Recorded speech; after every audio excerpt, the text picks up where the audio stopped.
Alors on est ici dans mon studio, ça fait 7 ans qu'on est installé ici et on a la Goutte d'Or, donc dans un endroit qui était avant une fabrique ou un stockage de matelas, puis une grande colocation et maintenant c'est comme une grande colocation mais de travail. Voilà.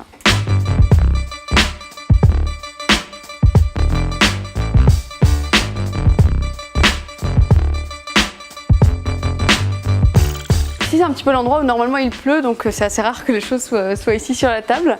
Mais on a la maquette de l'exposition qui va ouvrir aux Arts Décoratifs le 13 novembre. Et donc comme on va mettre cette maquette dans l'exposition pour faire une mise en abîme, pour montrer aussi comment on travaille et comment on procède dans la recherche des espaces, etc. On l'a bien travaillée et on essaie de la finaliser pour qu'elle soit présentable pour l'exposition. Et donc là, je peux vous montrer un petit peu comment ça fonctionne. Donc cette partie-là, la partie blanche, c'est la partie qui est dans l'espace dit de la publicité au Musée des Arts Décoratifs.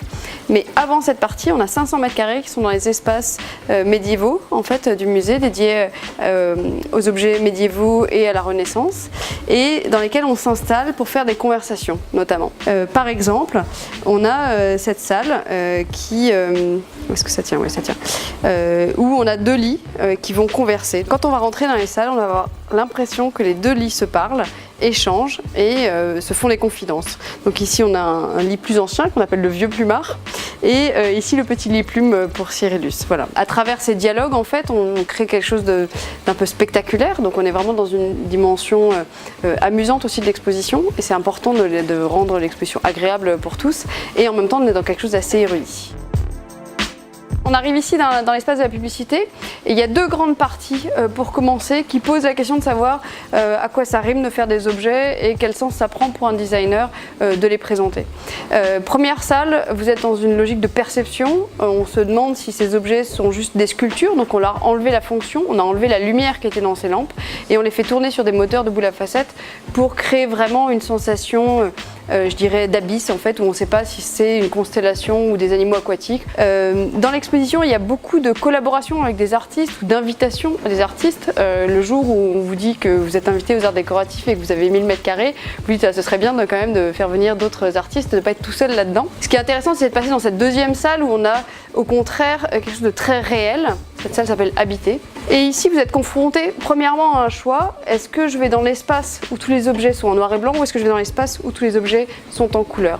Ça pose d'une part la question de la couleur, à savoir est-ce que la couleur transforme les objets? Quel sens ça fait? Est-ce que ça change la perception qu'on en a?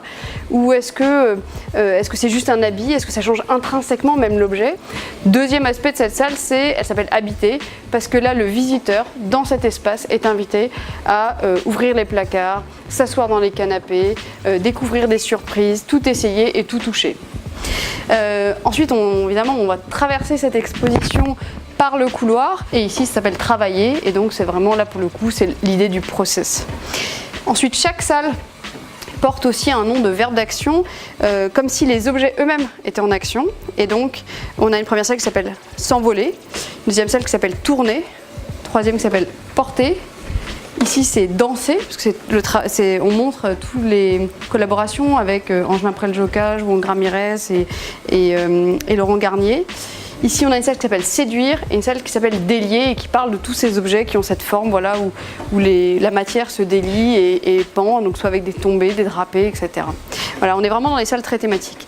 Et ici, on a une petite surprise, voilà, qui est dans les toilettes où on a excavé en fait une pièce qu'on avait déjà montrée au Musée des Arts Décoratifs, qui était une pièce destinée à une scénographie d'exposition. À l'occasion de la mécanique des dessous, cette exposition que j'avais faite pour Denis Brunat, où j'avais fait la scénographie, on avait fait des mannequins blancs mécaniques pour montrer vraiment comment fonctionnent les crinolines.